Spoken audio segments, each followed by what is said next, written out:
Hi, my name is Jesse Durham, and we're back for another installment of our quote series where today we address scared money don't make money.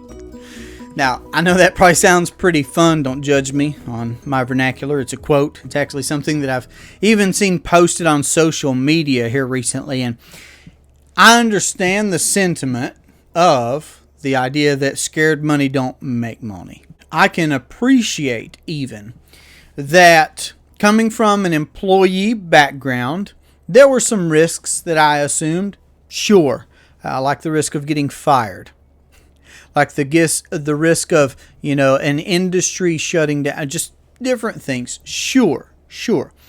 But some things that I've learned in becoming a business owner is that there are different levels to risk. And then if we begin to talk about investments, well, there are yet more levels of risk.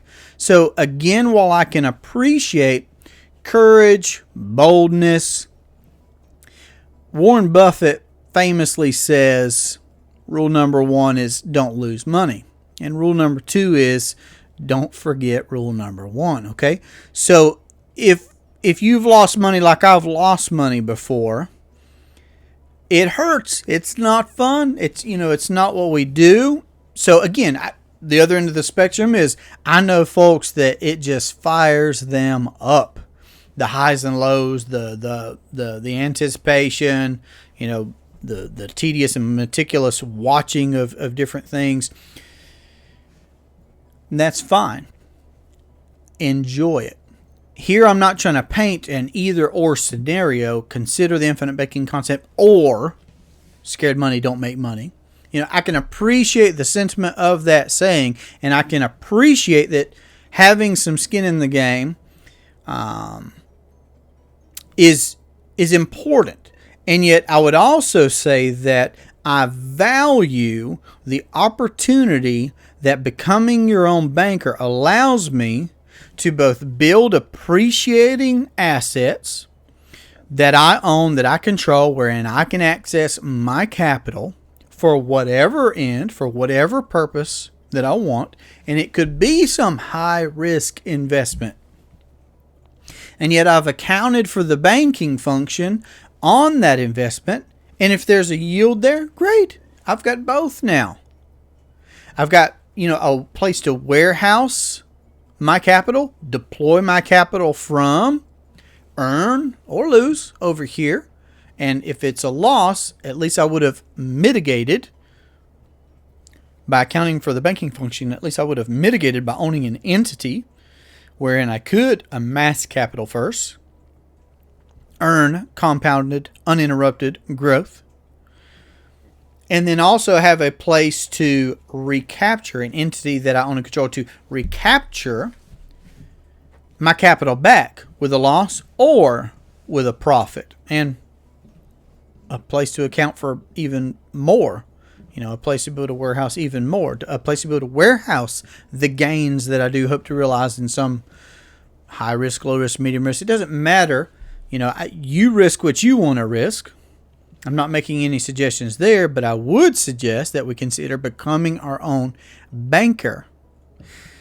So, with whole life policies that we own and control, that are with mutual companies that pay a dividend, that means we own appreciating assets. We pay with depreciating dollars to own appreciating assets that greatly increase whatever our net worth may be because of the death benefit, which is a tax-free transfer of wealth to whoever our heirs or our beneficiaries would be, all while providing us with that warehouse of wealth, with that entity that we own and control to be able to amass, deploy our capital. And then we still get to do whatever it is. If you want to invest in real estate, great. Gold, silver, Bitcoin, great. Invest in a business that you already own. I highly like that idea. That's a fantastic idea. You're already doing it. Why not? Finance what it is that you're already doing. But even just as a household, the idea of scared money don't make money, I get it, I appreciate it, but I would also counter by saying that I appreciate guaranteed growth. that I appreciate uninterrupted compound growth. Now, it was Einstein, pretty smart guy, Einstein, that said that compound interest is the eighth wonder of the world, and he who understands it, and that's a key word, I believe, when addressing scared money don't make money. But he who understands it earns it, and he who doesn't pays it. So again, let me go back to that understanding word. Scared money don't make money.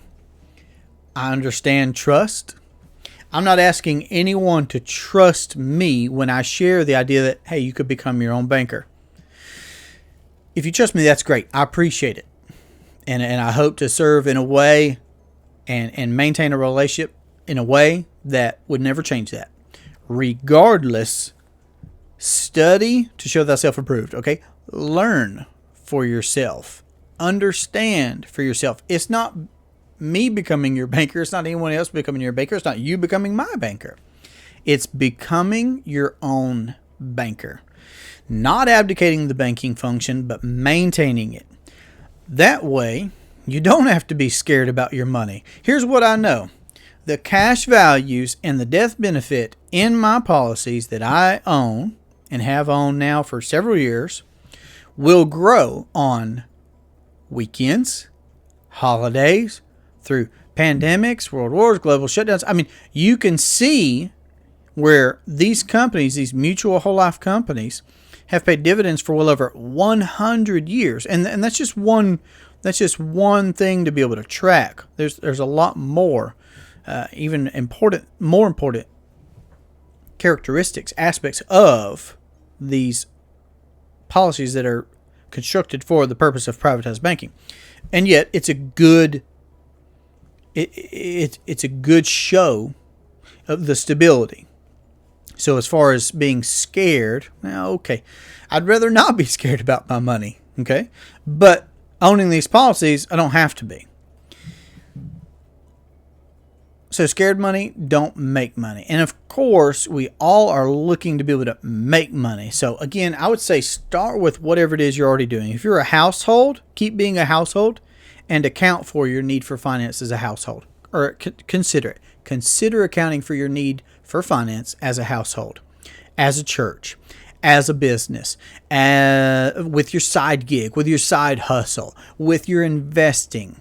Because I'm not saying don't invest. Invest, invest in what you know, invest in what you love, invest in what, you're passionate about. That's great. That's fantastic. But remember that if you add the banking function to what you're already doing and somebody else is doing everything else the same as you, but they don't have that, you will win by default. No competition. So I hope that this has been helpful. Scared money don't make money.